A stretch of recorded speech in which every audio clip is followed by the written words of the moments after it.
मैं एक खुददार लड़की हूँ, मैं एक समंदर सी लड़की हूँ।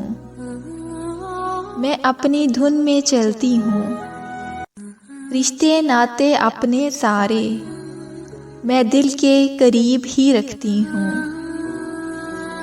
मैं लोगों की बातों को अब दिल से नहीं लगाती हूँ। जो वक्त मिले चंद लम्हों का तो खुद में ही खो जाती हूँ।